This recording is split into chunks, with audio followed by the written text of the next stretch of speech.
Hello बच्चों, तो आज हम लोग अपना डिटर्मिनेंट की सेकेंड लेक्चर शुरू करने जा रहे हैं।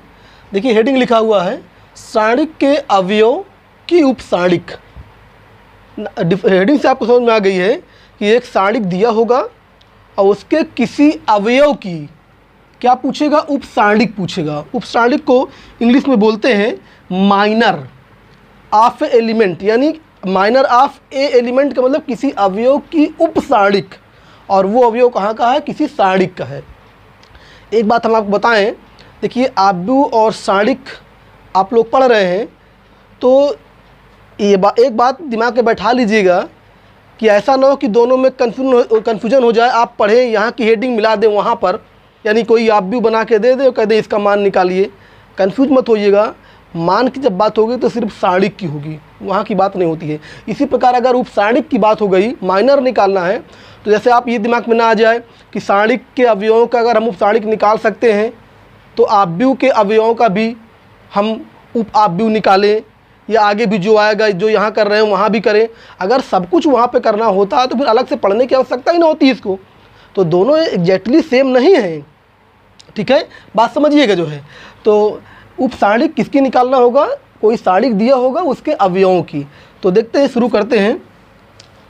पहले इसकी डिफिनेशन लिख दें, फिर एग्जाम्पल लेंगे, तुरंत आपको समझ में आ जाएगा जो है। सारणिक के किसी अवयव की उपसारणिक, उपसारणिक क्या बोलते हैं, माइनर। सारणिक के किसी अवयव की उपसारणिक वह सारणिक होती है, कहने का मतलब कि उपसारणिक भी एक प्रकार की सारणिक ही है। वह सारणिक होती है जो दिए गए सारणिक में उस पंक्ति मतलब रो, उस पंक्ति तथा उस स्तंभ मतलब कॉलम, उस पंक्ति तथा उस स्तंभ को छोड़ने से प्राप्त होती है, जिस पंक्ति तथा स्तंभ में वह अवयव स्थित हो। जरा समझिएगा सेंटेंस क्या लिखा है हमने, जो है हमने ये बताया कि सारणिक के किसी अवयव की उपसारणिक वह सारणिक होती है। तो एक बात दिमाग तो ये बैठा लीजिए कि जो उपसारणिक होती है वो भी एक प्रकार की सारणिक ही है। और वो कैसे मिलेगी, जो दिए गए सारणिक में उस पंक्ति तथा उस स्तंभ को छोड़ने से, यानी उसको हटा दें, छोड़ने से प्राप्त होती है, जिस पंक्ति तथा जिस स्तंभ में वह अवयव स्थित हो। बात समझ गया ना क्या इसमें लिखा है। कोई सारणिक है, अभी एग्जाम्पल ले रहे हैं, तो उस सारणिक के जिस अवयव की आपको उपसारणिक निकालना है, पहले आप देखिए कि वो अवयव किस पंक्ति किस स्तंभ में है, किस रो किस कॉलम में है। बस उसी रो उसी कॉलम को छोड़ के जो बचे उसको सारणिक का रूप दे दीजिए। That is minor of that element. एक एग्जाम्पल देखते हैं, अभी एकदम आपको समझ में आ जाएगा जो है, ठीक है, बहुत कठिन नहीं है। एक एग्जाम्पल से अभी एकदम क्लियर हो जाए, बहुत आसान सी बात है, उपसारणिक है, बहुत आसान होता है। देखिए जैसे एग्जाम्पल में एक कोई डिटर्मिनेंट ले रहे हैं, आप जानते हैं कि इसको ऐसे डिनोट करते हैं। सारणिक के लिए बताया गया था इसके पहले लेक्चर में, और हमने बताया था कि सारणिक में रो और कॉलम की संख्या सेम होती है, या तो वो 2x2 का हो या तो 3x3 का हो। तो फिलहाल हम 2x2 का ले रहे हैं, 2 3 4 5, ये हमने लिखा। इसमें 4 एलिमेंट है। हम आपसे कहें कि जितना इसमें एलिमेंट है के अवयवों की उपसारणिक निकालिए, के अवयवों की उपसारणिक ज्ञात कीजिए, उपसारणिक ज्ञात कीजिए। तो ज़रा देखिए तो सलूशन इसका, 4 एलिमेंट हैं, हम सभी को देखिए 1 बाई 1 निकालने जा रहे हैं। जैसे हम 2 का निकालें, 2 की उपसाणिक माइनर ऑफ 2, देखिए क्या करें हमने परिभाषा क्या लिखवाया था, जिस एलिमेंट की आप उपसाणिक निकालना चाहते हैं तो देखिए उस डिटर्मिनेंट में कि वो एलिमेंट किस पंक्ति में है, देखिए पहली पंक्ति में है, किस स्तंभ में है, पहले स्तंभ में है। तो जिस पंक्ति और जिस स्तंभ में वो एलिमेंट हो उस पंक्ति और उस स्तंभ को आप हटा दीजिए, यानी पहली पंक्ति पहला स्तंभ छोड़ दीजिए, तो अकेला 5 बचा कि नहीं बचा, बस उसी को लिखिए और सारणिक का रूप दे दीजिए। उपसारणिक भी एक प्रकार की सारणिक होती है,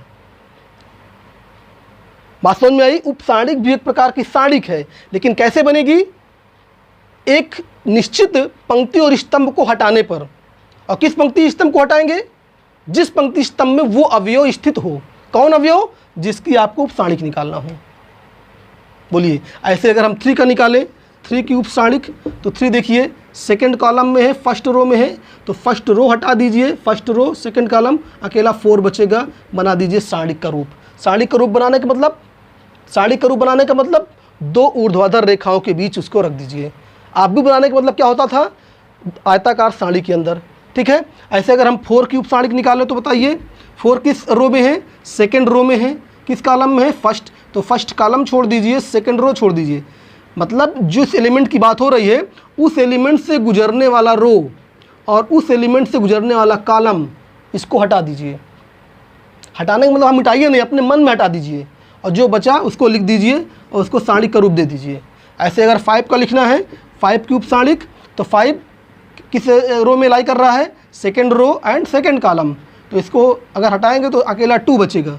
ये हो गया उपसारणिक। अच्छा, ये जो सारणिक आप देख रहे हैं ये सब किस कोटि की है, इन सब का आर्डर क्या है, 1 क्रॉस 1 कोटि का है, जितने रो उतने कॉलम। ये 2 क्रॉस 2 कोटि का था, तो जो उससे उपसारणिक बना वो 1 क्रॉस 1, यानी एक आर्डर कम हो जाएगा। इसी प्रकार अगर एग्जाम्पल में हम एक 3 क्रॉस 3 कोटि का लें, जैसे मान लीजिए A लिख लें, एक सारणिक, इसको सारणिक में देखिए ये चिन्ह बनाना नहीं भूलेंगे क्योंकि वो आप भी के लिए हो जाता है अकेला ये। तो मान लीजिए 1 2 3 4 5 7 0 8 9, ऐसे हमने कोई सारणिक लिखा। अब हम कहें कि 3 क्रॉस 3 में इनके अवयवों का निकालिए आप उपसारणिक, ठीक है। तो वेरी सिंपल, कोई दिक्कत नहीं, जितने एलिमेंट हैं देखिए सारे एलिमेंट को निकालना होता है उपसारणिक, और प्रयास ये रहता है कि पहले हम फर्स्ट रो का निकालें जितने एलिमेंट हैं, फिर सेकेंड रो का, फिर थर्ड रो का, मतलब एक सीक्वेंस बना ले मन में कैसे करना है। नहीं तो ऐसा नहीं कि हम कॉलम से भी कर सकते हैं कि पहले हम फर्स्ट कॉलम के एलिमेंट को कंप्लीट कर लें, फिर सेकंड कॉलम को, फिर थर्ड कॉलम को, आपकी जैसी इच्छा। लेकिन आप जैसे भी करें हमेशा उसी से करें तो गलती होने की संभावना कम रहती है। हमारा प्रयास ये रहता है कि हम फर्स्ट रो को हमेशा कंप्लीट करते हैं। तो फर्स्ट रो में 1 2 3 है, तो अगर आप 1 की उपसारणिक निकालें, 1 की उपसारणिक, जरा बताइए तो 1 किस रो में है, फर्स्ट रो में, किस कॉलम में है, फर्स्ट कॉलम में। तो जब फर्स्ट रो फर्स्ट कॉलम आप हटा देंगे, ये फर्स्ट रो है, ये फर्स्ट कॉलम तो क्या बचेगा, ये बचेगा ना 5 7 8 9, ये लिख दिया 5 7 8 9, और इसको सारणिक का रूप दे देंगे। सारणिक का रूप बनाना नहीं भूलेंगे, ठीक है। उपसारणिक भी एक प्रकार की सारणिक होती है। अब ऐसे ही 2 का निकालना है, अगर 2 की उपसारणिक निकालना है तो ज़रा बताइए तो 2 किस रो में है, 2 lies in first row and second column. तो फर्स्ट रो, ये फर्स्ट रो 1 2 3 और सेकेंड कॉलम 2 5 8, इसको छोड़ के जो बचे उसको लिखिए। क्या बचेगा, देखिए ये 4 बचेगा, ये 7 बचेगा, ये 0 बचेगा, ये 9 बचेगा। बहुत कठिन बात नहीं है, 4 7 0 9, ठीक है। तो इसी प्रकार आप सारे एलिमेंट्स की उपसारणिक अर्थात माइनर निकाल सकते हैं, ठीक है ना। तो क्या हम सबका निकालें, एक दो और निकाल देते हैं, 3 का निकाल देते हैं। 3 की उपसारणिक, तो ज़रा देखिए तो 3 किस रो में लाई कर रहा है, फर्स्ट रो में है, किस कॉलम में है, थर्ड कॉलम में है। तो फर्स्ट रो और थर्ड कॉलम को हटाइए तो क्या बचेगा, 4 5 0 8, 4 5 0 8 बचेगा। हम सबका नहीं निकाल रहे हैं, आप निकालिएगा। ऐसे ही 4 का निकालिएगा, 5 का निकालिएगा, 7 का निकालिएगा, 0 का निकालिएगा, 8 का निकालिएगा, 9 का निकालिएगा। जितने एलिमेंट हैं सब का निकालना है। अगर वो पर्टिकुलर बोले कि नहीं आप सिर्फ 5 का निकालिए, जैसे 5 का बोले 5 की उपसारणिक निकालिए, तो फिर सबका नहीं निकालेंगे, जिसका कहेगा उसी का निकाल देंगे। तो 5 किस रो में है? सेकेंड रो में है, सेकेंड कॉलम में है। तो सेकेंड रो सेकेंड कॉलम अपने मन में इसको मानिए कि हम हटा रहे हैं, तो क्या बचेगा? 1309 बचेगा। तो ये लिख देंगे 1309। तो हमें लग रहा है कि आप समझ में आ गया होगा। जो भी उपसाणिक की परिभाषा हमने बताया उससे हमने आपको एग्जाम्पल लेके समझा दिया कि जिस एलिमेंट की उपसाणिक निकालना है बस उसी एलिमेंट से संबंधित रो एंड कॉलम को आप ना लिखिए, बाकी लिख दीजिए। तो जो बनेगा, जो उपसाणिक बनेगी वो क्या कहलाएगी? उसकी उपसाणिक। किसकी उपसाणिक? उस अवयव की। उपसाणिक हमेशा अवयव की होती है, पर्टिकुलर एक अवयव की। जैसे जो भी ये लिखा है ये 1 की उपसाणिक है, 2 की उपसाणिक है, तो उपसाणिक किसकी होती है? साणिक के किसी अवयव की होती है, साणिक की नहीं होती कि पूरी की पूरी साणिक की है, पूरी की पूरी साणिक की नहीं होती है, पर्टिकुलर अवयव की होती है। ठीक है, तो समझ में आ गया होगा। अब देखिए हम अगली हेडिंग बनाने जा रहे हैं, इसी में साणिक के अवयव। अभी उपसाणिक पढ़ रहे थे, अब इसी में हम कह रहे हैं कि साणिक के अवयव के सहगुणनखंड पढ़ने जा रहे हैं। साणिक के अवयव के सहगुणनखंड, सहगुणनखंड को सहखंड भी कह सकते हैं आप। सहखंड भी किसी किसी बुक में लिखा रहता है, सहखंड। इसको अंग्रेजी में बोलते हैं कोफैक्टर। क्या बोलते हैं? कोफैक्टर। और आपको हेडिंग देख के समझ में आ गया होगा कि जिस प्रकार उपसाणिक किसी अवयव का होता है उसी प्रकार सहगुणनखंड या सहखंड भी किसी अवयव का ही है। कोई साणिक बनी है और कह दे कि इनके अवयवों का सहखंड निकालिए या सहगुणनखंड निकालिए, तो ठीक है, कैसे निकालेंगे? एक डिफिनेशन लिखते फिर बताते हैं जो है। ठीक है, साणिक के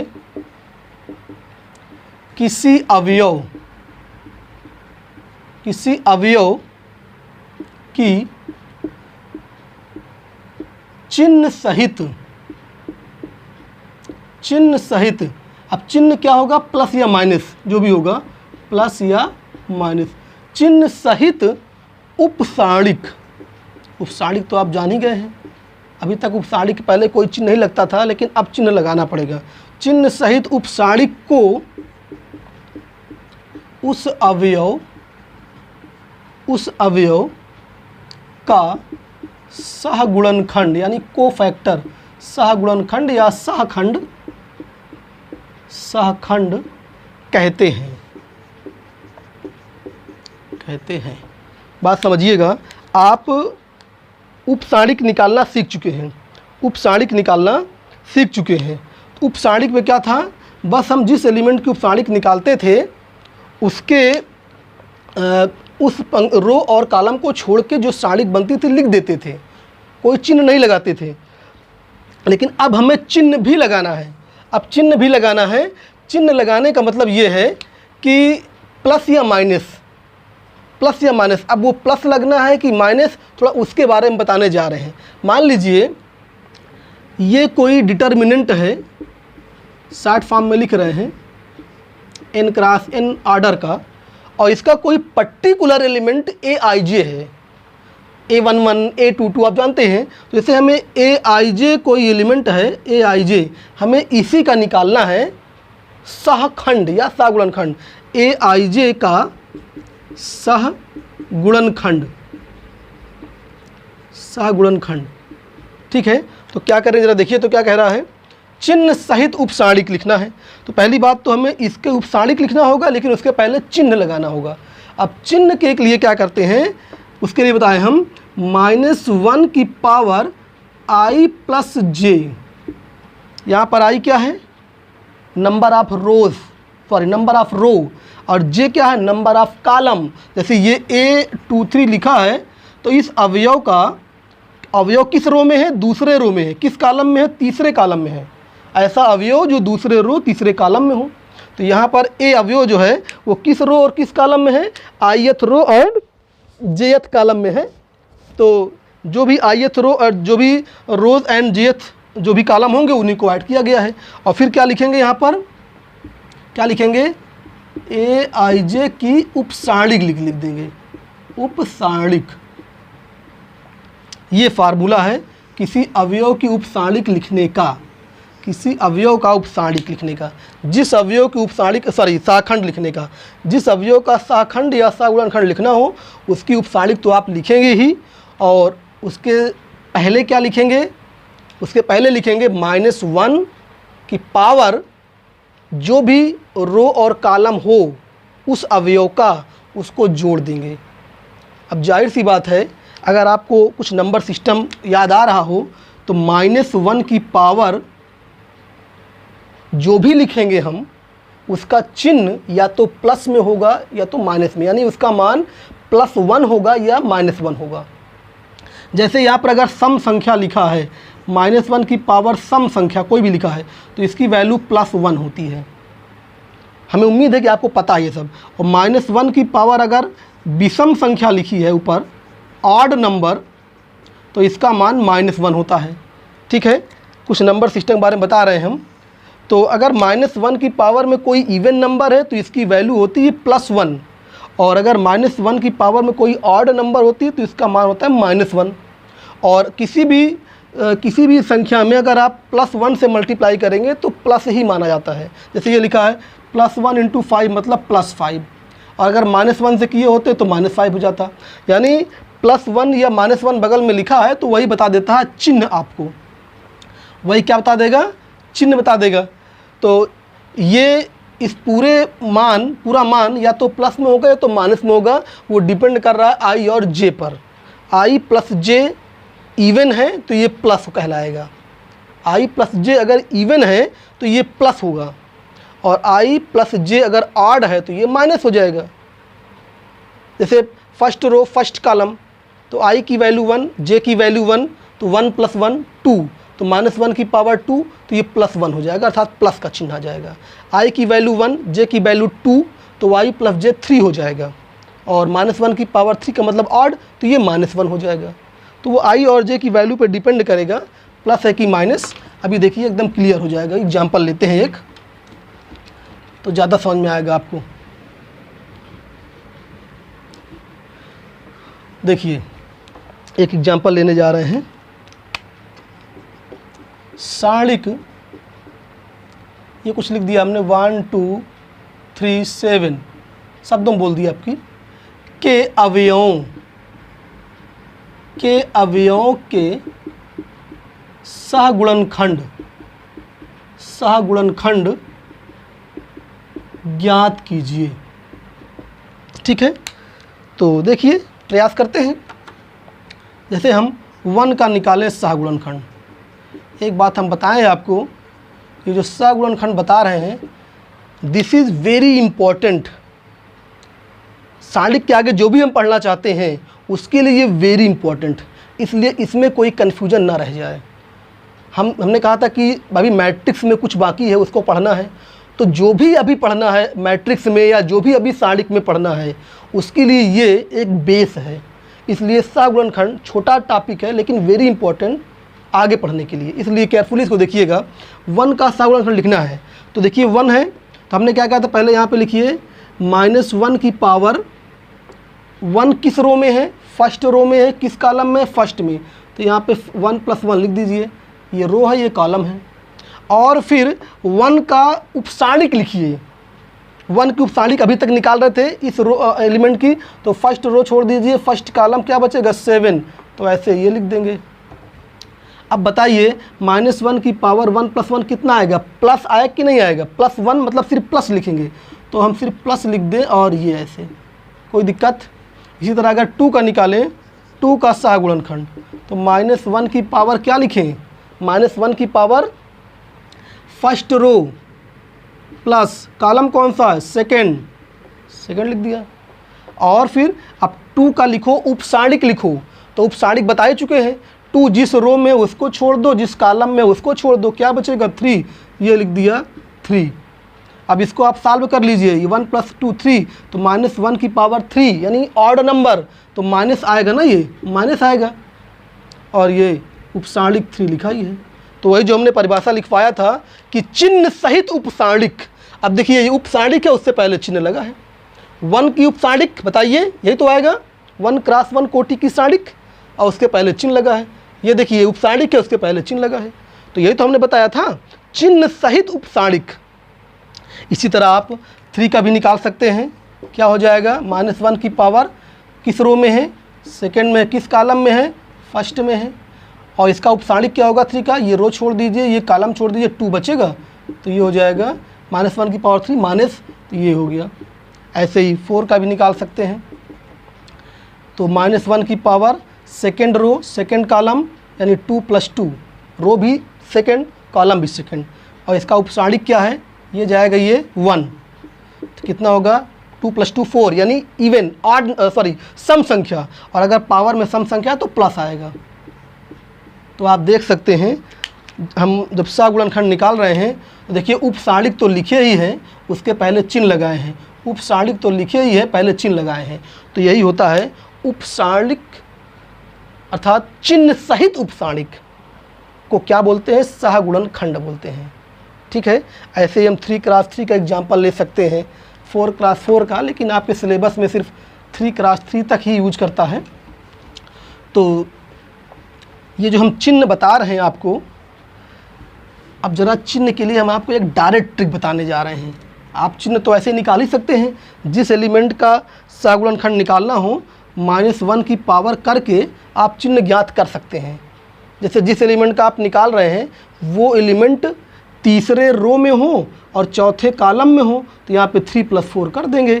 तो 3 + 4 7 यानी विषम संख्या, तो -1 की पावर विषम, तो यहाँ पे माइनस हो जाएगा। तो चिन्ह आप निकाल सकते हैं बाय दिस फार्मूला, लेकिन हम आपको एक डायरेक्ट ट्रिक बताने जा रहे हैं।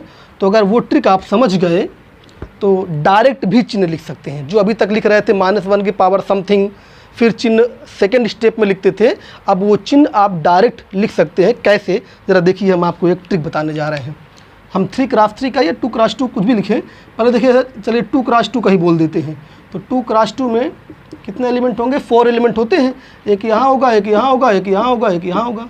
तो चिन्ह के लिए क्या करते हैं, वेरी केयरफुली समझिएगा। जो फर्स्ट एलिमेंट होता है सारणिक का, फर्स्ट एलिमेंट चाहे हम सारणिक बोलें, फर्स्ट एलिमेंट हम चाहे मैट्रिक्स बोलें, क्या मतलब निकल के आता है, वह एलिमेंट जो first row and first column पर हो। Element lying on first row and first column are called first element of that determinant और मैट्रिक्स। ठीक है, तो ये first row and first column है, इसका पहला अवयव ये है, तो इसके लिए हम चिन्ह प्लस यूज करेंगे। ध्यान दीजिए, ये अवयव का चिन्ह नहीं है, ये अवयव का चिन्ह नहीं है। ये जब हम सहगुणनखंड लिखने जाते हैं तो जिस चिन्ह की बात कर रहे थे उसका वो चिन्ह है ये। ठीक है, नहीं आप कह दें कि यहाँ पे -5 लिखा है तो इसका चिन्ह माइनस हो गया, नहीं। -5 का जब हम सहगुणनखंड लिखने जाएंगे तो ये चिन्ह लगाएंगे पहले, तब लिखेंगे उपसारणिक। ये सहगुणनखंड निकालने के लिए जो चिन्ह बोल रहे थे, चिन्ह सहित उपसारणिक, वो चिन्ह की बात कर रहे हैं। और अगर पहला एलिमेंट आपने प्लस लिखा, पहला एलिमेंट प्लस, उसके बाद हम आपको बताएं, या तो आप हॉरिजॉन्टली जाइए या तो वर्टिकली जाइए, मतलब या तो क्षैतिज दिशा में या तो ऊर्ध्वाधर दिशा में।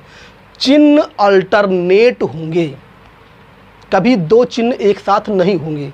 किस दिशा के अलांग, हॉरिजॉन्टली या वर्टिकली। डायगोनली आपको नहीं चलना है, विकर्ण के अनुदिश आपको नहीं चलना है। जब भी चलना है तो क्षैतिज या ऊर्ध्वाधर। तो पहला चिन्ह प्लस, अब उधर जाएंगे तो प्लस के बाद माइनस हो जाएगा। चाहे इधर जाइए चाहे सीधा, या तो स्लीपिंग या तो वर्टिकली जो है स्टैंडिंग पोजीशन में। तो इधर आएंगे तो ये भी माइनस हो जाएगा, उधर जाएंगे तो ये माइनस प्लस हो जाएगा। तो ये 2 क्रॉस 2 का चिन्ह हो गया। ऐसे हम आपको बताएं 3 क्रॉस 3 का, देखिए एकदम आप समझ जाएंगे। 3 क्रॉस 3 में कितने एलिमेंट होते हैं ज़रा बताइए। तो 3 क्रॉस 3 में 9 एलिमेंट होते हैं। कितने एलिमेंट होते हैं, 9 एलिमेंट। सबका प्लेस भी आपको पता है, एक यहाँ पर होता है, एक यहाँ पर होता है, एक यहाँ पर, ऐसे होता है। इतने मैट्रिक्स, इतने सारणिक बता चुके हैं कि आपको चिन्ह तो रट ही गया होगा।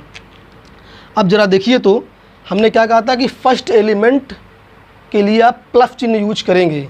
फिर हम बोल रहे हैं एलिमेंट का चिन्ह नहीं है ये, फर्स्ट एलिमेंट के सहगुणनखंड निकालने के दौरान जो चिन्ह होता है उसका है, उसका स्थान का चिन्ह है। तो फर्स्ट एलिमेंट के लिए आप कौन सा चिन्ह यूज करेंगे, प्लस। कौन सा चिन्ह, प्लस। ठीक है, प्लस चिन्ह। और उसके बाद जो हमने बोला वही चाहे आप हॉरिजॉन्टली जाइए चाहे वर्टिकली जाइए, कभी भी दो चिन्ह एक साथ मत लीजिएगा। ये गए प्लस के बाद माइनस, फिर प्लस, नीचे आए माइनस, इधर गए प्लस। हम कहाँ चल रहे हैं देखिए, स्लीपिंग चल रहे हैं, हॉरिजॉन्टली चल रहे हैं, माइनस, फिर वर्टिकली आ गए प्लस माइनस प्लस। हम ऐसे गए थे, ऐसे घूमे, ऐसे ऐसे ऐसे ऐसे, कोई ज़रूरी नहीं है। आप पहले ऐसे लिख लीजिए, देखिए ना, प्लस माइनस प्लस, फिर इधर जाइए प्लस माइनस प्लस, कहीं से भी आप देख लीजिए, बस विकर्ण को छोड़ दीजिए, विकर्ण के लांग मत जाइएगा, विकर्ण के लांग नहीं जाना, हॉरिजॉन्टली या वर्टिकली आप कहीं भी देख लीजिए। देखिए माइनस प्लस माइनस, हम कैसे आए, वर्टिकली आ रहे हैं, देखिए माइनस के बाद प्लस, प्लस के बाद माइनस। आप यहाँ देख लीजिए माइनस प्लस माइनस, आप यहाँ देख लीजिए प्लस माइनस प्लस। किसी भी क्षैतिज लाइन या किसी भी ऊर्ध्वाधर लाइन में आप देख लीजिए, दो चिन्ह एक साथ नहीं पाएंगे। अगर आप क्रम से चलेंगे तो कभी कोई गलती नहीं होगी। क्या तरीका है, फर्स्ट एलिमेंट के स्थान पर आप प्लस बनाइए और उसके बाद हॉरिजॉन्टली या वर्टिकली क्या जाएंगे, अल्टरनेट जाएंगे। प्लस है तो माइनस, फिर माइनस है तो प्लस, प्लस है तो माइनस, माइनस है तो प्लस। इसी को बोलते हैं चिन्ह। कैसे लिखा जाता है, सगुणनखंड के लिए जो चिन्ह अभी आप फार्मूले से निकाल रहे थे -1 की पावर i प्लस j करके, उसको अब आप डायरेक्ट कर सकते हैं। ऐसे ही 4x4 के लिए कोई भी दिक्कत नहीं होगी जो है, ठीक है। अब देखिए हम इस डायरेक्ट यूज करके एक एग्जांपल लेते हैं तो आपको ज़्यादा समझ में आ जाएगा। और फिर जिसका इंतज़ार है कि सारणिक का मान, उस पर लौट के आते हैं जो है। जल्दी से एग्जांपल लेते हैं। 1 2 3 4 5 6 7 8 9, ये मान लीजिए कोई सारणिक है ये जो है, ठीक है। 3x3 की है। आप चाहें तो यहाँ पे चिन्ह शुरुआत में है तो बना सकते हैं, अपना समझने के लिए बना सकते हैं इसे, ठीक। अब जैसे आपको लिखना है 1 का सहगुणनखंड लिखना है, 1 का सहगुणनखंड। अच्छा, इसमें हम किसी एलिमेंट में चिन्ह थोड़ा सा चेंज भी कर दें, नहीं आपको लगे सब प्लस में हो सकता है क्या, नहीं ज़रूरी नहीं है, कुछ ही हम प्लस माइनस कर दे रहे हैं, ठीक है। तो ज़रा देखिए, तो 1 का सहगुणनखंड लिखना है, 1 का सहगुणनखंड। तो पहले आप चिन्ह लगाइए, और चिन्ह के लिए 1 का चिन्ह मत देखिए, हमने कहा था कि अवयव का चिन्ह नहीं देखना है। 1 का अगर सहगुणनखंड लिखना है तो चिन्ह वहाँ देखिए कि 1 के स्थान पर कौन सा चिन्ह होता है, प्लस, प्लस लगा दीजिए। और फिर 1 की क्या लिखिए, उपसारणिक। उपसारणिक लिखना आपको आता है। 1 का रो छोड़ दीजिए, 1 का कॉलम क्या बचेगा, 5 -6 और -8 -9। ये बाद में इसको अभी थोड़ी देर बाद हम इसको हल करना भी सिखाएंगे, अभी सिर्फ सारणिक बना के छोड़ दे रहे हैं। अब जैसे हमें लिखना है 2 का सहगुणनखंड लिखना है, तो देखिए 2 का चिन्ह यहाँ भले +2 है, हमने फिर बोला कि 2 का चिन्ह +2 है, लेकिन हमें इस चिन्ह से मतलब नहीं है। जिस अवयव का सहगुणनखंड निकालना है उसके चिन्ह का कहीं यूज ही नहीं होता। आप देखेंगे 2 का निकालना है, अब वहाँ देखिए 2 के स्थान पे कौन सा चिन्ह है, माइनस, डायरेक्ट लिख रहे हैं। आप इसको कर सकते थे ऐसे ना, -1 की power first row second column, first row second column, तो करिए इसको, माइनस आ जाएगा। वही माइनस हमने डायरेक्ट लिख दिया है, माइनस लिख दिया। और अब उसके बाद बनाइए उपसारणिक 2 के लिए, तो ये रो जाएगा, ये कॉलम जाएगा, तो जो बचे उसको लिखिए। -4 6 बचेगा, -4 6 बचेगा, और 7 -9 बचेगा। इसी प्रकार अगर -3 का आपको लिखना है, -3, तो फिर बोल रहे हैं इस माइनस पे आप मत जाइएगा। जिस अवयव का निकालना है सहगुणनखंड उसके चिन्ह का कोई यूज नहीं कहीं पर। तो -3 के स्थान पे कौन सा चिन्ह, देखिए प्लस, ये बना दिया प्लस। आप फार्मूले से करेंगे तो क्या लिखेंगे यहाँ पर, -1 की power first row third column, तो first row plus third column, तो बोलिए 1 + 3 4 होता है, तो -1 की पावर 4 अर्थात -1 की पावर सम संख्या, तो ये प्लस में आएगा। देखिए वही प्लस हमने डायरेक्ट लिखा है। तो ये आपको हम बता रहे थे कि टाइम बचे आपका, इसलिए आप चिन्ह डायरेक्ट ही लिखिए, ठीक है। और उसके बाद क्या लिखेंगे, उपसारणिक लिख देंगे। तो -3 की उपसारणिक क्या होगा, ये रो जाएगा, ये कॉलम जाएगा, क्या बचेगा, -4 5, हमेशा हम रो के लांग लिखते हैं, 7 -8 जी। इसी प्रकार जितने भी एलिमेंट हैं सबका आप सहगुणनखंड निकाल सकते हैं, बशर्ते चिन्ह के लिए आप सामने देखिएगा, गलती से भी इस चिन्ह को यूज मत कर लीजिएगा या इस चिन्ह को यूज मत कर लीजिएगा। जिस अवयव का सहगुणनखंड निकालना है, हम आपको ये बताएं कि उस चिन्ह क्या उस अवयव का ही यूज कहीं नहीं है। आप देख लीजिए, जैसे हम 2 का निकाल रहे हैं तो आपको कहीं भी 2 दिख रहा है क्या, ना तो 2 दिखेगा ना तो 2 का चिन्ह। उस अवयव अर्थात उसके चिन्ह सहित की बात कर रहे हैं, उसका कोई आगे यूज ही नहीं है। चिन्ह के लिए आप वहाँ देखेंगे और उपसारणिक बनाने के लिए उसके रो उसके कॉलम को छोड़ ही देते हैं। तो जब उसके रो उसके कॉलम को छोड़ दिया तो खुद ही गायब हो गया, वो जो बचा वो लिखते हैं। तो थोड़ा सा कन्फ्यूजन इसमें दूर कर लीजिएगा। चिन्ह अवयव जो भी चिन्ह आप लिख रहे हैं, प्लस माइनस प्लस जो भी चिन्ह लिख रहे हैं, ये अवयवों का चिन्ह नहीं है, ठीक है। वो उनके स्थान का चिन्ह है, जो कि बाय दिस फार्मूला हम लोग निकालते हैं, -1 की पावर i + j वाला जो है। तो इस तरह से हमने आपको सहगुणनखंड निकालना सिखा दिया। अब देखिए, अब हम आपको बताना चाहते हैं जिसका इंतज़ार था, सारणिक का मान निकालना। आव्यूह के मान तो होता नहीं था, सारणिक का मान होता है। तो फर्स्ट लेक्चर में हमने कहा था आपसे कि किसी आव्यूह को सारणिक रूप में लिखना और सारणिक का मान ज्ञात करना दोनों अलग अलग बातें हैं। फर्स्ट लेक्चर में हमने आपको आव्यूह, किसी वर्ग आव्यूह को सारणिक रूप में लिखना सिखाया था। अब आज हम उसी सारणिक का मान निकालना सिखाएंगे।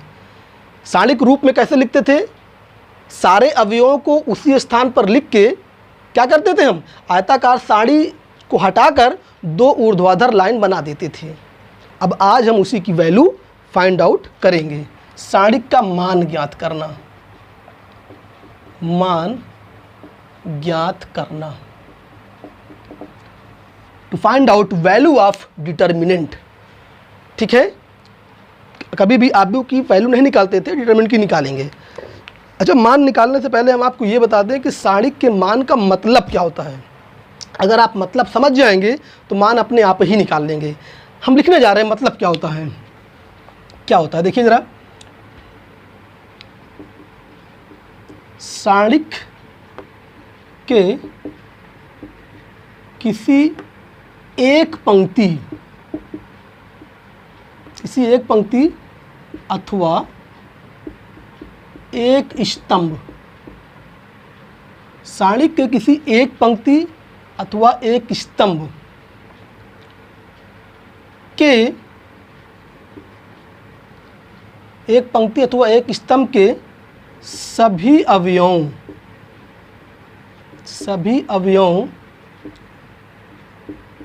के संगत सहगुणनखंडों,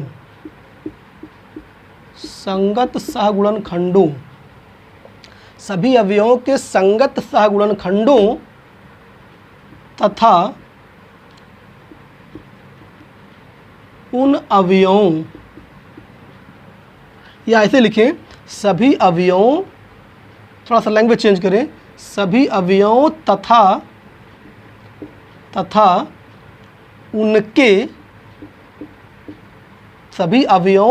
उनके संगत सहगुणनखंडों के गुणनफल, ज़्यादा अच्छा लगेगा, के गुणनफल,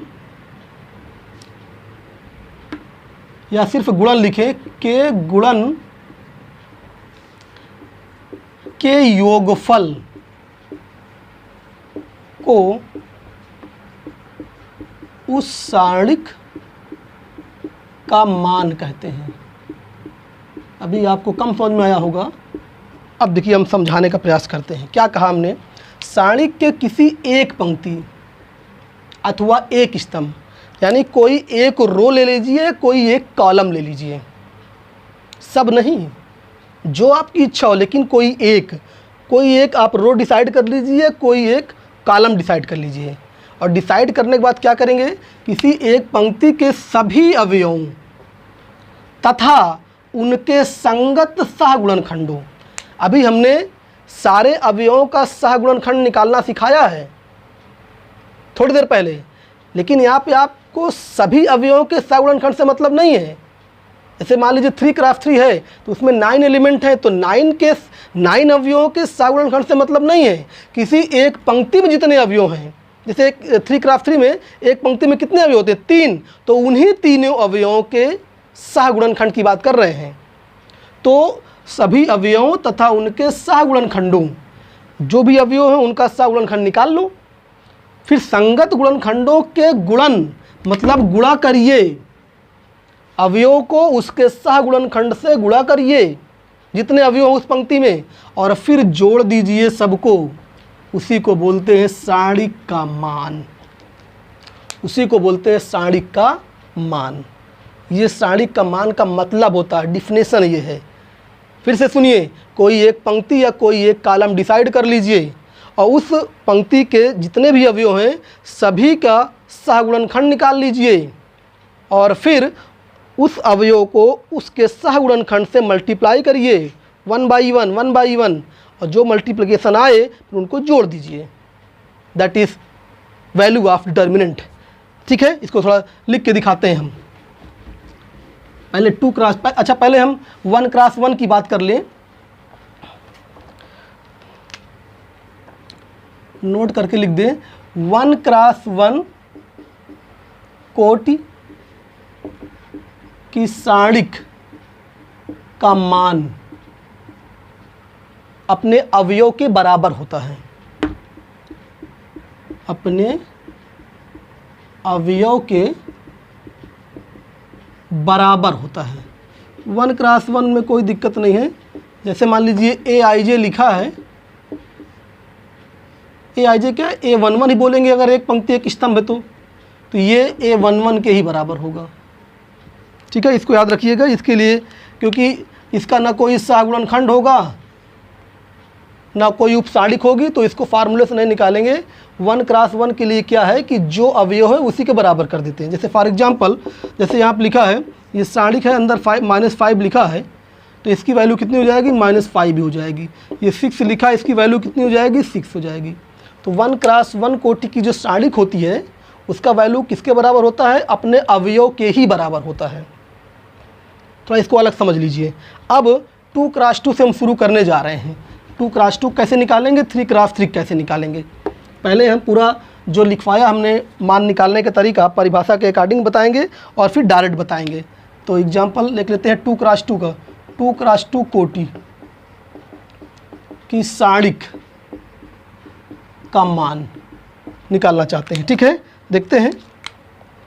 पहले एक फार्मूले के रूप में लिखते हैं, फार्मूले के रूप, जैसे ये लिखा है A11 A12 A21 A22, ये कोई 2 क्रॉस 2 कोटि की सारणिक है। हमें इसकी वैल्यू निकालना है। मान लीजिए सारणिक ऐसे डिनोट किया गया है। अब क्या करना है हमें, हमने कहा था पहले आप अपनी इच्छा से कोई पंक्ति या कोई स्तंभ डिसाइड कर लीजिए। तो मान लीजिए हम फर्स्ट पंक्ति डिसाइड कर लिए, हम फर्स्ट पंक्ति का यूज करना चाहते हैं। तो जो फर्स्ट पंक्ति है उसमें कितने अवयव हैं, देखिएगा A11 है A12 है। तो हम डायरेक्ट लिखें तो सारणिक A का मान क्या हो जाएगा, ज़रा देखिए। तो जो पंक्ति है उसमें जो अवयव हैं तो वो अवयव लिखें, A11 लिखें और फिर इनटू A11 का ही सहगुणनखंड, A11 का सहगुणनखंड। ठीक है, इनटू का चिन्ह है और फिर A12 है, इसी पंक्ति का दूसरा एलिमेंट A12 है। तो A12 में किससे गुणा करें, A12 के सहगुणनखंड से। जो अवयव लेंगे उस अवयव में उसी के सहगुणनखंड से गुणा करते हैं। A12 पे गुणा करेंगे A12 के सहगुणनखंड, सहगुणनखंड। ठीक है ना, और फिर बाद में जोड़ देते हैं। देखिए क्या लिखवा था हमने, किसी पंक्ति के सभी अवयवों और उनके संगत सहगुणनखंडों, जैसे ये अवयव लिया और उसका ये सहगुणनखंड के गुणन लिखवाए थे, के गुणन। यहाँ पर भी देखिए A12 और A12 का सहगुणनखंड के गुणनफल का योगफल। पहले 1 जितने हैं सबको गुणा कर लीजिए फिर जोड़ दीजिए। तो ये हमने लिखवाया था, हम उसी को यूज कर रहे हैं। अब ज़रा देखिए तो A11 तो अवयव है। अब A11 का सहगुणनखंड निकालना आपको आता, बताइए तो A11 का सहगुणनखंड कितना होगा, A22 और चिन्ह यहाँ पे प्लस ही होता है। देखिए प्लस माइनस माइनस प्लस चिन्ह आप देख सकते हैं। तो ये यहाँ पे चिन्ह प्लस का ही रहेगा ना, और इसका सहगुणन कितना होगा, A22 हो जाएगा। तो A22 ये जैसे लिखते थे अभी सहगुणनखंड, और चिन्ह किसका लगाएंगे, प्लस का ही लगाएंगे, जो है प्लस का चिन्ह लगाएंगे। इसको चाहे हम मझले कोष्ठक के अंदर लिख दे अभी समझाने के लिए आपको। और फिर ये प्लस A12 मल्टीप्लाई, अब A12 का सहगुणनखंड, पहले देखिए A12 का चिन्ह क्या है माइनस, और फिर A12 का उपसाणिक लिखेंगे, ये जाएगा तो A21 यहाँ पे लिखेंगे A21। अभी हम एक एक लाइन आपको फार्मूले के अकॉर्डिंग सिखा रहे हैं, फिर बाद में हम आपको डायरेक्ट भी सिखा देंगे। अब ज़रा देखिए तो क्या होने वाला है। अभी हमने थोड़ी देर पहले आपको बताया था कि अगर 1x1 कोटि की सारणिक है तो उसकी वैल्यू उसके अवयव के ही बराबर हो जाएगी। तो अगर इसका अवयव A22 है तो इसका मान A22 ही हो जाएगा, और प्लस है तो यहाँ भी प्लस है तो प्लस प्लस से प्लस ही हो जाएगा। तो ये क्या लिखा है A11 इंटू A22 लिखा है ये, और यहाँ देखिए ये प्लस है ये माइनस है तो प्लस माइनस से माइनस हो गया, और ये A12 लिखा है और इंटू ये भी 1x1 कोटि की सारणिक है तो इसकी वैल्यू कितनी हो जाएगी A21 ही हो जाएगी। तो ये आ गया सारणिक A का मान, जो हमने बताया सारणिक का मान निकालने का तरीका उसके अकॉर्डिंग। अब ज़रा समझिए इसको, ये तो मान हमने निकाल दिया अकॉर्डिंग टू रूल। अब ज़रा इसको डायरेक्ट देखिए क्या लिखा है A11 इंटू A22। अब ज़रा इसमें देखिए A11 कहाँ है, A11 A22 ये है, यानी इनको मल्टीप्लाई किया गया है। अब हम आपको डायरेक्ट सिखाने जा रहे हैं। और ये क्या है A12 इंटू A21, ये A12 ये है, A21 ये है, इसको इन दोनों को मल्टीप्लाई किया गया है। इसका मतलब पहले ये फर्स्ट वाला जो विकर्ण है उसको मल्टीप्लाई किया गया है, फिर सेकंड वाले विकर्ण को मल्टीप्लाई किया गया है, फिर घटा दिया गया है। ज़रा देखिए तो ये हम फार्मूले की बात कर रहे हैं। अगर आप शुरू से करना चाहें बेस से तो कर सकते हैं, लेकिन अगर आप डायरेक्ट फार्मूला समझना चाहें तो ये इसका तरीका है। पहले विकर्ण को मल्टीप्लाई करिए, दूसरे विकर्ण को मल्टीप्लाई करिए, घटा दीजिए। एक एग्जाम्पल देखते हैं, अभी एकदम आपको क्लियर हो जाएगा। जैसे ये कोई सारणिक लिखा हुआ है 2 3 4 5, अगर इसका हमें मान निकालना है, इस सारणिक की वैल्यू निकालना है, तो अगर आप डायरेक्ट फार्मूला यूज करना चाहते हैं, हमने फार्मूला प्राप्त कर लिया है, अगर आप डायरेक्ट फार्मूला यूज करना चाहते हैं तो क्या कहता है फार्मूला, इसको इसमें मल्टीप्लाई करिए, यानी 2 इंटू 5 करिए, और फिर इसको इसमें मल्टीप्लाई करिए, मतलब 3 इंटू 4 करिए, और फिर घटा दीजिए। तो ये हो जाएगा 10, ये 12, ये -2 आपका आंसर आ गया। तो ये जो वैल्यू आ रही है यही सारणिक का मान है, यही सारणिक की वैल्यू है। तो ये तो हमने डायरेक्ट फार्मूला से कर लिया। अब आपको लग रहा होगा कि जो आप शुरू में बताए थे परिभाषा उसके अकॉर्डिंग करके देखिए तो आंसर सेम आएगा क्या। देखिए हम करके दिखा देते हैं। जैसे आप पहले डिसाइड कर लीजिए, ये तो डायरेक्ट फार्मूला था, डायरेक्ट फार्मूला के लिए आपको फर्स्ट विकर्ण के एलिमेंट को मल्टीप्लाई करना है, फिर सेकंड को, फिर घटा देना है। लेकिन अगर आपको बेस से चलना है तो हमने कहा था कि पहले आप डिसाइड कर लीजिए किस रो से करना चाहते हैं, किस कॉलम से। याद रखिएगा सबका आंसर सेम आएगा। हम फर्स्ट रो से करेंगे, आप सेकंड रो से करके देख लीजिएगा, लेकिन गलती ना हो, जो कॉन्सेप्ट है तो आंसर सेम आएगा। मान लीजिए हम फर्स्ट रो से करना चाहते हैं, इसी की वैल्यू निकालना चाहते हैं फर्स्ट रो के अकॉर्डिंग पूरा प्रसार करके। तो देखिए क्या होता है, फर्स्ट रो में 2 एलिमेंट हैं 2 और 3, तो क्या लिखेंगे फर्स्ट रो यानी R1 के सापेक्ष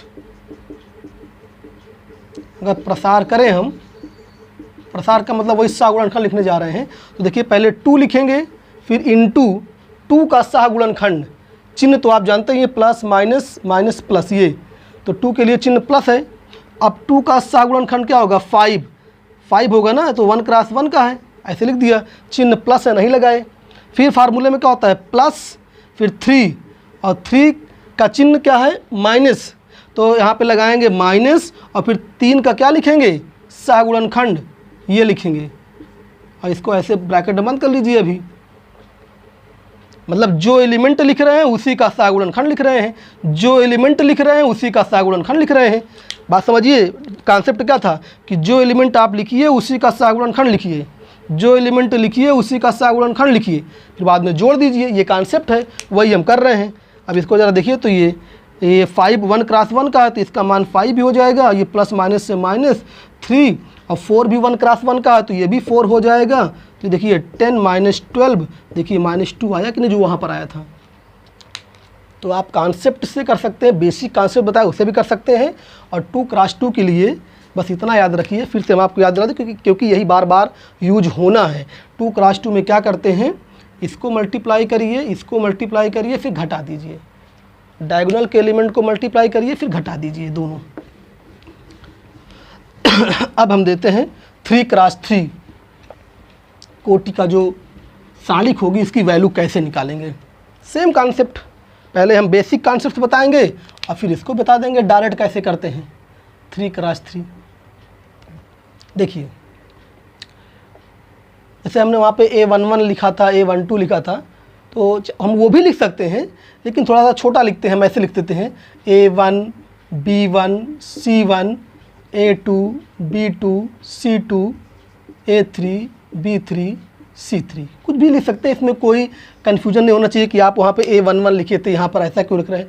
हम कह रहे हैं कुछ भी आप लिख लीजिए, कोई भी 9 एलिमेंट 3x3 कोटि में 9 एलिमेंट होते हैं, कुछ भी लिख लीजिए जो आपकी इच्छा हो, हमें इससे कोई दिक्कत नहीं है। ठीक है, अब हमें इसकी वैल्यू निकालना है, तो पहले आप डिसाइड कर लीजिए किस रो या किस कॉलम से करना चाहते हैं। चाहे फर्स्ट रो ले लीजिए, चाहे सेकंड रो, चाहे थर्ड रो, जो आपकी इच्छा हो। चलिए हम फर्स्ट रो से करते हैं। तो फर्स्ट रो में कितने एलिमेंट हैं? 3 एलिमेंट हैं। तो हम क्या करेंगे, इन तीनों एलिमेंट को 1 बाई 1 लिखेंगे और साथ में उनके सहगुणनखंड लिखेंगे गुणा के लिए, और फिर जोड़ेंगे। क्या करेंगे देखिए, R1 के सापेक्ष हम करने जा रहे हैं, R1 के सापेक्ष। R1 की ये है R1, तो इसमें पहला एलिमेंट A1 है, A1 लिखा, फिर गुणे का चिन्ह बनाएंगे और फिर क्या लिखेंगे, A1 का सहगुणनखंड। चिन्ह तो यहाँ पे चाहे हम बना दे plus minus plus minus plus minus plus minus plus, तो A1 के लिए चिन्ह प्लस है, तो ये पहले प्लस बनाया हम। और फिर उपसाणिक लिखते हैं ना, उपसाणिक, ये जाएगा फर्स्ट रो फर्स्ट कॉलम, तो B2 C2 B3 C3, ये आएगा B2 C2 B3 C3 ना, ये।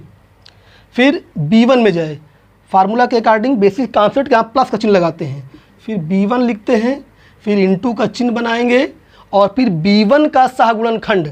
तो सहगुणनखंड के लिए पहले उस स्थान का चिन्ह देखिए, उस स्थान का चिन्ह होता है माइनस, ठीक है। और फिर यहाँ क्या लिखेंगे, B1 का उपसाणिक लिखेंगे।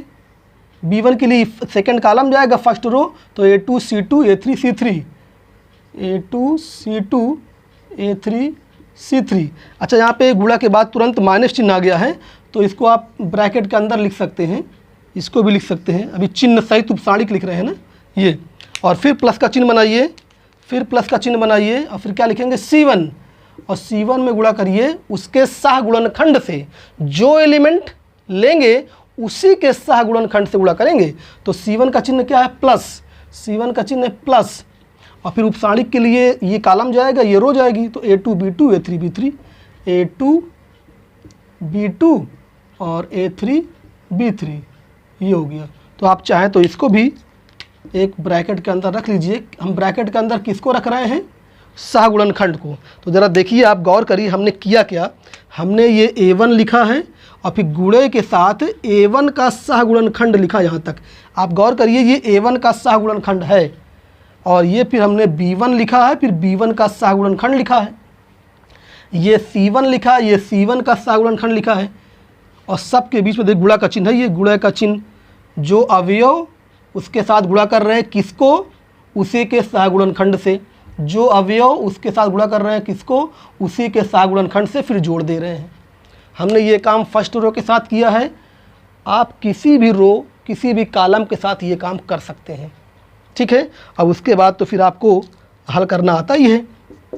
क्या होगा, ये प्लस प्लस प्लस ही हो जाएगा, और ये सेकंड कोटि की जो साणिक है इसका मान हमने आपको डायरेक्ट भी सिखा दिया है थोड़ी देर पहले, और फार्मूले से भी कर लिया है। तो अब आप डायरेक्ट करेंगे। पहले हमने क्या कहा था कि इस विकर्ण में मल्टीप्लाई करिए B2 C3, पहले फर्स्ट विकर्ण के एलिमेंट को मल्टीप्लाई करते हैं, फिर minus second row C2 B3, और देखिए यहाँ पे प्लस, ये minus, plus minus minus, B1 ये जाएगा सेकंड कोटि की साणिक का हल, A2 C3 और माइनस C2 A3, ठीक है। और ये प्लस C1 इधर हो जाएगा A2 B3 minus B2 A3। अब इसके बाद गुणा करना, जोड़ना, घटाना आपको आता है, तो ये साणिक की वैल्यू हो गई है। बात समझिएगा, ये फार्मूला हमने बना दिया। अब हम आपको एक एग्जाम्पल लेके डायरेक्ट सारणिक की वैल्यू निकालने का तरीका बताने जा रहे हैं। अगर आप बेसिक कॉन्सेप्ट से करेंगे तो बार बार बीच में प्लस का चिन्ह लगाइएगा और फिर सहगुणनखंड का जो भी चिन्ह होगा उसके अकॉर्डिंग प्लस या माइनस बन जाएगा। जैसे यहाँ पे माइनस था तो प्लस माइनस माइनस बन गया। तो आप इसको डायरेक्ट भी कर सकते थे, आप यहाँ प्लस लिखे फिर वहाँ माइनस फिर प्लस माइनस माइनस किया, इसको आप डायरेक्ट भी कर सकते थे। कैसे? जैसे आप जब B1 पे गए थे ना, B1 पे, तो B1 के स्थान पे जो चिन्ह हो वही चिन्ह पहले से ही लगा दीजिए और फिर बगल में उपसारणिक लिख दीजिए। बस सहगुणनखंड ना लिखिए, उपसारणिक, क्योंकि चिन्ह आपने पहले ही लगा दिया। तो अगर आपको टाइम बचाना है तो आप प्लस, जो ये प्लस बार बार बोल रहे हैं कि योगफल होता है, गुणन के योगफल, तो उस चिन्ह को एक सेकंड भूल के जो वो चिन्ह आप सामने देख रहे हो उसी को लगाइए। बस वो चिन्ह लगाइए, फिर अवयव लिखिए और फिर उसके साथ उसके उपसारणिक लिख दीजिए। और जब चिन्ह आप पहले ही लगा चुके हैं और जब उपसारणिक लिखेंगे तो क्या हो जाएगा, चिन्ह सहित उपसारणिक हो ही जाएगा, और वही तो होता है सहगुणनखंड। तो आप एक लाइन बचा सकते हैं, ये वाली लाइन बचा सकते हैं। आप डायरेक्ट इसको लिखने का प्रयास करिए। कैसे? एक एग्जाम्पल लेते हैं, फिर आपको ज़्यादा समझ में आ जाएगा। ज़रा देखिए तो, जैसे एक 3x3 कोटि की सारणिक लें, 1 0 2 3 4 5 7 8 9, ये सारणिक है, इसकी वैल्यू हमें निकालना है। ठीक है, तो मान लीजिए हम R1 के थ्रू ही निकाल रहे हैं, R1 के सापेक्ष। तो एक लाइन हम बचाना चाहते हैं R1 के सापेक्ष। अब देखिए R1 में चिन्ह देख लीजिए, वहाँ प्लस माइनस प्लस है, तो पहले के लिए प्लस, तो प्लस लिखिए चाहे ना लिखिए, यहाँ पे 1 लिखें और इनटू का चिन्ह, और फिर 1 की जो भी उपसारणिक होती है उसको लिख लीजिए आप। 4 5 8 9, 4 5 8 9। अब यहाँ पे हम अपने से प्लस माइनस अभी कुछ नहीं लिख रहे हैं, बेसिक से चलेंगे तो आपको यहाँ प्लस लगाना ही पड़ेगा, लेकिन हम कुछ लाइन बचाना चाहते हैं। तो देखिए ज़रा, ये 0 जो लिखा है, 0 के लिए चिन्ह क्या होता है, माइनस, तो आप पहले से यहाँ माइनस लगा दीजिए। ठीक है, तो ये हो गया 0। आप इसमें 0 से मल्टीप्लाई करिए, इसके उपसारणिक जो बनेगा, तो ये हो जाएगा 3 7 5 9। अब देखिए भले हमने उपसारणिक बोला लेकिन चिन्ह हम ऑलरेडी लगा चुके थे, इसका मतलब ये सहगुणनखंड हो गया डायरेक्ट जो है। तो इसी प्रकार प्लस, अब 2 के लिए कौन चिन्ह लगाएं, वहाँ देख लीजिए आप, प्लस होता है तो +2 हो गया, और फिर इसके लिए उपसारणिक, ये 2 जाएगा, ये 2 रो जाएगा, ये कॉलम 3 4 7 8, 3 4 7 8। और उसके बाद 2x2 को तो आपको हल करना आता ही है, जल्दी से हल कर लीजिए। ये डायरेक्ट करें, 4 × 9 36 हो जाएगा, माइनस 8 × 5 40 हो जाएगा। अब देखिए 0 से मल्टीप्लाई हो रहा है ना, तो इसको हल करने के आप टाइम बर्बाद मत करिएगा, डायरेक्ट 0 लिख दीजिए। 0 से किसी भी संख्या मल्टीप्लाई 0 ही हो जाता है। +2 ये हो जाएगा 24 माइनस 7 × 28 ये तो कितना हो गया, 36 माइनस 40 -4, ये 0 ही है, और ये 24 माइनस 28, ये -4 होगा, और इंटू 2 तो -8 हो जाएगा। तो ये हो गया -12 हो गया। आंसर कितना आया, -12। अब हम आपसे ये कह रहे हैं कि आप इसको R2 से चेक कर लीजिए, R3 से चेक कर लीजिए, या C1 से चेक कर लीजिए, या C2 या C3। अगर ये सही है, कहीं मिस्टेक ना हुआ होगा, तो ये -12 ही आएगा। हम एक आपको दिखाते हैं जो आपकी इच्छा हो। जैसे मान लीजिए हम, चलिए C2 से करते हैं, C2 से, C2 के सापेक्ष दिखा देते हैं, फिर यहीं पे क्लास ख़त्म हो जाएगी। देखिए C2 ये है, ये C2, तो C2 में 3 एलिमेंट, पहले आप चिन्ह देख लीजिए, माइनस प्लस माइनस। तो C2 के सापेक्ष करेंगे तो पहला एलिमेंट तो 0 है, तो 0 के लिए पहले देखिए माइनस, ये पहले लिखिए माइनस, पहले चिन्ह लगा लीजिए। चिन्ह पहले ही लगा लेंगे तो सहगुणनखंड हो ही जाएगा वो। तो 0 लिखें और मल्टीप्लाई करें किसके साथ, 0 के उपसारणिक बोलेंगे, क्योंकि चिन्ह लगा ही चुके हैं। तो 0 के लिए ये रो जाएगा, ये कॉलम जाएगी, तो क्या बचेगा, 3 5 7 9, 3 5 7 9। दूसरा एलिमेंट 4 के लिए कौन सा चिन्ह, +4 लिखिए। अब 4 ये सेकंड रो गया, सेकंड कॉलम गया, तो 1 2 7 9, 1 2 7 9। तीसरा एलिमेंट 8, कौन सा चिन्ह है, माइनस, चिन्ह पहले ही लगा लीजिए। तो ये रो जाएगी, ये कॉलम जाएगी, तो 1 2 3 5, 1 2 3 5। अगर कहीं मिस्टेक ना हुआ होगा तो -12 ही आएगा। 0 से मल्टीप्लाई है तो कोई ज़रूरत नहीं है कुछ देखने की, 0 लिख दीजिए। +4, इसको देखिए 9 -7 × 2 14 -8, फर्स्ट डायगोनल मल्टीप्लाई करिए 5 सेकंड डायगोनल 6, कितना आया देखिए, ये कितना है 4, 9 -14 कितना -6, 9 5 है, -5 -8, अब कितना आएगा -1, तो ये कितना हो गया -20 +8, देखिए -12 आ गया जो इसमें आया था। इस तरह आप और चेक करिएगा, R3 चेक कर लीजिएगा, बस ये चिन्ह लगाना मत भूलिएगा। बस जो भी इच्छा होगी आप चेक कर लीजिएगा, आंसर -12 ही आएगा। तो हमने आज आपको सारणिक का मान निकालना सिखा दिया है। अब इसी की मदद से और आगे देखेंगे। धन्यवाद।